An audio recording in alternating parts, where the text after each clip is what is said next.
The fact is, he's the sponsor. And you signed a contract guaranteeing him certain concessions, one of them being a spot on the show. Well, that's where I see things just a little differently. Contract or no, I will not bow to any sponsor. I'm sorry you feel that way, but basically it's the nature of the beast. Maybe I'm wrong on this one, but for me, the beast doesn't include selling out. I'm Cuillin Howley, and this is Visual Rhetoric of Product Placement. In this video, I will examine in depth the escalation of product placement over the years and show where it is more effective and where it is less effective, and why. Product placement is a pretty straightforward filmmaking strategy where the makers of a film feature a product prominently in exchange for financial compensation. This strategy originated in the 1980s with the film E.T., which cleverly featured Reese's Pieces. E.T. brought a lot of attention to Reese's Pieces, and from this point forward, companies lined up to get their products in the latest Hollywood blockbuster. Press the apple thing. There are several different ways that product placement is used in film, ranging from very subtle to blatant. The mark of a skilled director is how he approaches the mise-en-scène, defined by James Monaco as what to shoot and how to shoot it. With product placement, what to shoot has already been determined for a director by the studio or sponsor, but good directors can subvert product placement in how they shoot a scene. But first, to understand what effective product placement is, we have to see what ineffective product placement is. Let's compare the effectiveness of product placement in Jurassic Park and its sequel, Jurassic World. Jurassic Park had several instances of product placement, most notably with the use of Jeep and Ford Explorer vehicles in the park. The branding of these vehicles was never emphasized, and one could watch the movie without even realizing the branding of the cars. Fast forward 23 years, and product placement in Jurassic World is much more blatant. Let's compare very similar shots involving cars.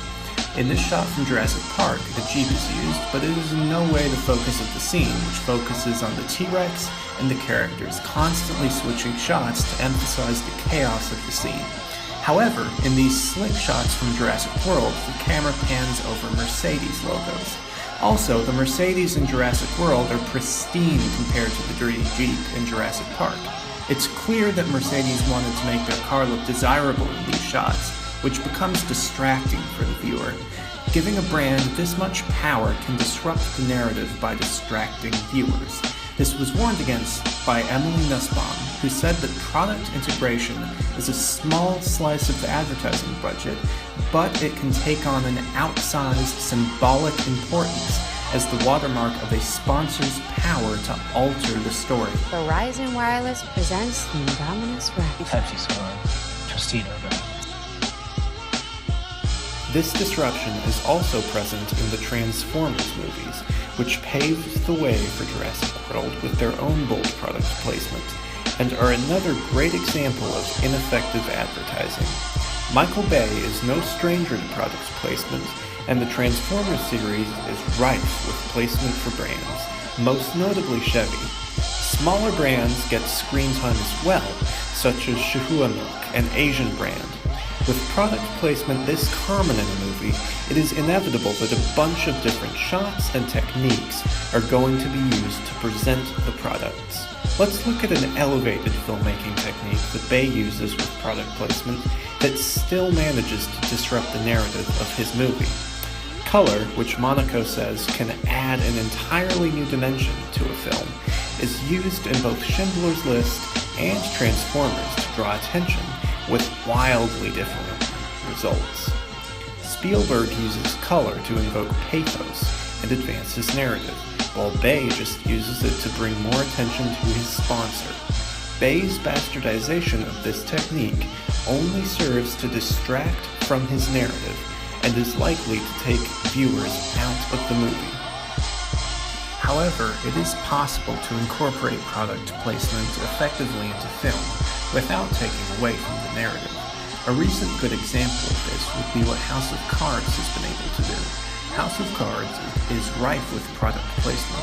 but it incorporates the products into the narrative very well, with a few regrettable exceptions. Is that a PS Vita? Which games do they have? All of them. I have a console at home I play sometimes. When a Samsung phone is featured prominently in a shot, for example, it is advancing the narrative. Another wise move that the House of Cards showrunners made was to incorporate product placement contracts with multiple companies.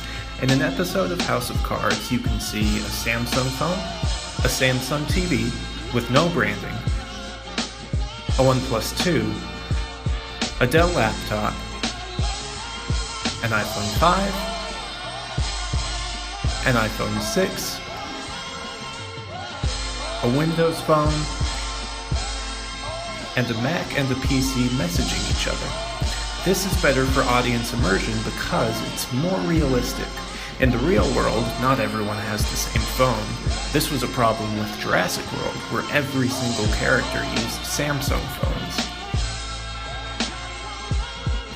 Product placement is often essential to fund a film, but directors don't have to be hamstrung by it. Matt Weiner, the showrunner of Mad Men, said that we all have our sponsors. Michelangelo painted for the Pope. While there is no shame in product placement, it is essential to make sure that it isn't the point of a shot. Product placement can be used effectively in film, to the point that it doesn't take away from a film's narrative, but in order for this to happen, the filmmakers have to approach it in a creative way. When a filmmaker just wants a check, You like music? The pill. it shows.